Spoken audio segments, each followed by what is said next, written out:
When I was a girl, we would sometimes give things up for Lent.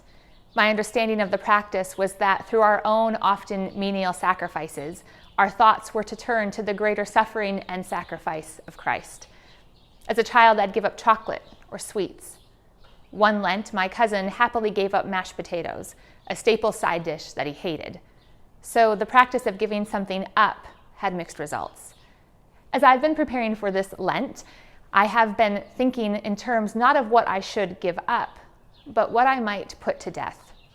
I've been reminded of Luther's own words in describing baptism as a drowning of the sinful self through daily contrition and repentance, and a daily rising of new creation. It isn't that I think in these 6 weeks of Lent, all that is in me that ought to die will. Rather, I'm turning toward an intentional reflection of what in me ought to die.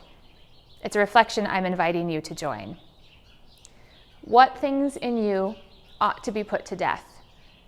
Is it a bitterness from old, a need to be in control, a desire to always be liked, a succumbing to social pressures to do more, be more, have more?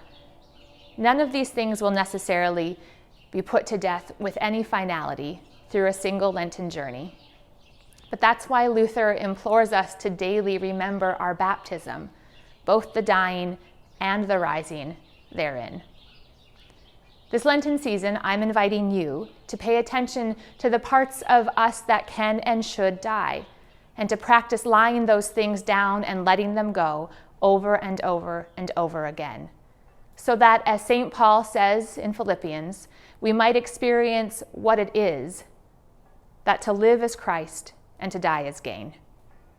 This Lenten season may, as Luther says, the old creature within us, with all sin and evil desire, daily die, even as we prepare for the newness of life.